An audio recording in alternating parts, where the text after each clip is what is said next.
Evet arkadaşlar, bugün bir video çekiyoruz. 1.4 motor Hyundai Accent Blue aracımız. 1.4 DCVVT motora sahip bir aracımız. Otomatik vites aracımız, manuel değil. Bu değerler otomatik vites bir araç için verilecek olan değerler. Biliyorsunuz LPG fiyatları bayağı yükseldi. Aracımı benzinde mi kullanayım, LPG'de mi kullanayım? Bugün bu sorunun cevabını bulacağız. Uzun bir yol yapacağız. Bu yolun neticesinde arabamız kaç litre yaktı veya kaç kuruş yaktı, onu hesaplayacağız. Yakıtı Shell'den alacağız. Neden Shell'den alıyoruz? Markaya para ödedik. Kafalarda soru işareti kalmasın. Biliyorsunuz EPDK Başkanı'nın bir açıklaması vardı. Markaya para vermeyin diyordu. Normal şartlarda 7.70'e ben benzin alabilirim bugün, ama ben 8-10'a katkılı Shell'den yakıt alacağım bugün. 1.4 motor bir aracın kaç litre benzin yaktığını ortaya çıkaracağız hep birlikte. Arabamı LPG'de mi kullanayım, benzinde mi kullanayım sorusuna cevap bulacağız. Evet arkadaşlar, yakıtımızı Shell'den aldık. Evet arkadaşlar, depomuzu fullledik. Sayaçlarımızı sıfırladık. Burada da yakıt fişimiz var, 192 TL. Tutarındaki yakıt fişimiz var, 23 litre almış. Evet, dizel araç mı mantıklı, arabamı benzinde mi kullanayım, LPG'de mi kullanayım? Bu soruların cevabını hep birlikte bugün bulmaya çalışacağız. Evet, yolculuğumuz devam ediyor. Ortalama tüketim 6.6. Anlık tüketimimiz 3 litre gösteriyor. 4.5 litreye kadar da çıkabiliyor. Ama ortalama tüketim 6.6'da kaldı. Bu 100-120 kilometre süratleri arasındaki tüketim. Evet arkadaşlar, yolculuğumuzu 274 kilometre ile sonlandırdık.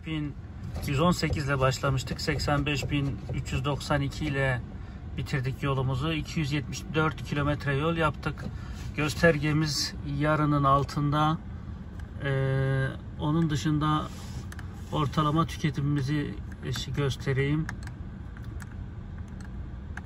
Ortalama 6.6 kilometre yol bilgisayarına göre.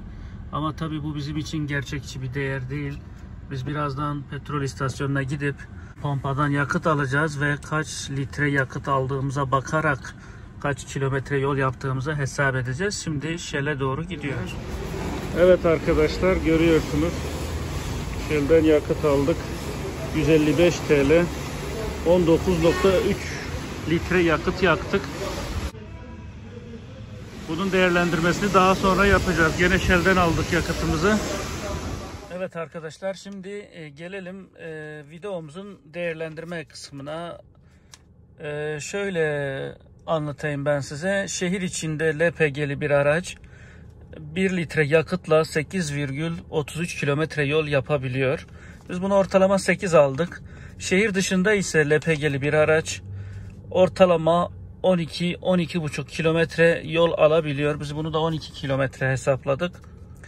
Şehir içinde 12,5 litre LPG 5.300'den 5.500 olan yerler var. Son güncel LPG zamlarından sonra 5.500'e var, 5.300'e var.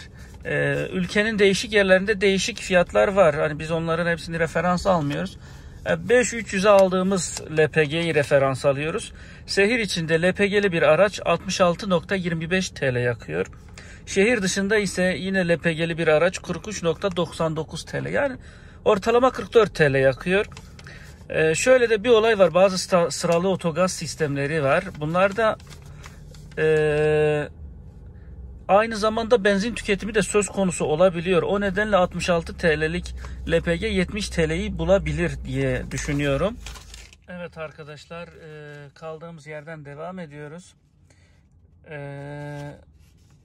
Çıkış kilometremiz, gelelim yaptığımız yola. Çıkış kilometremiz 85.118'di. Varış noktasında ise 85.392 kilometremiz. Yani 274 kilometre yol yaptık toplamda. 274 kilometre yolu benzinle 155 TL'ye aldık. Yani ortalama 0,56 kuruş yaktık kilometre başı.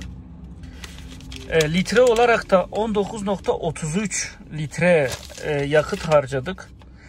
Bu ortalama 6,8 litreye denk geldi.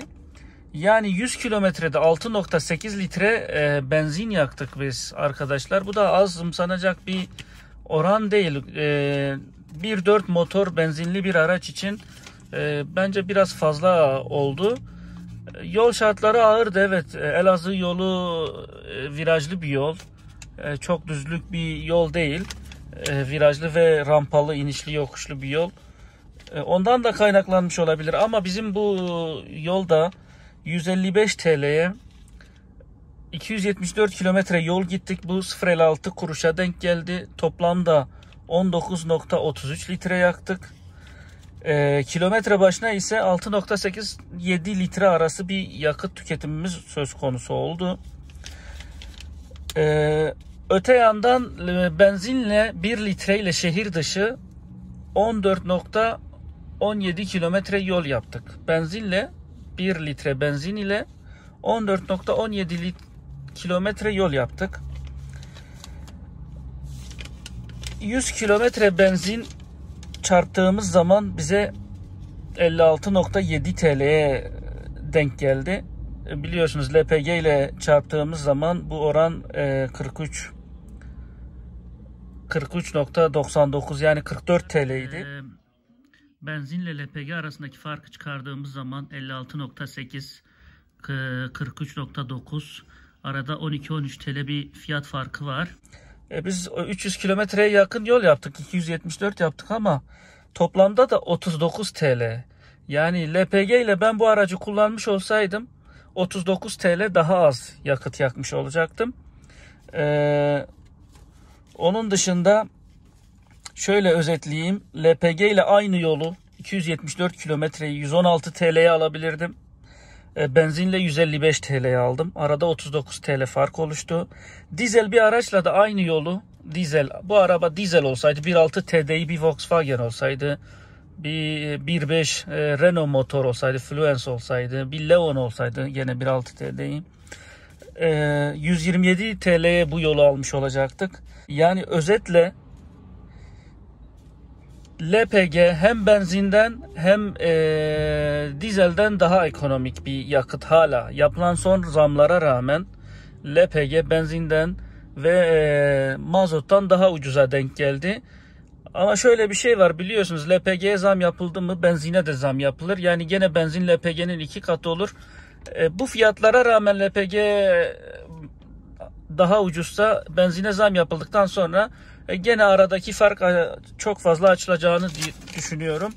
Evet arkadaşlar, aradaki fiyat farkı çok fazla değil ama yine de uzun yolda 40 TL'yi bulan bir fiyat farkı söz konusu.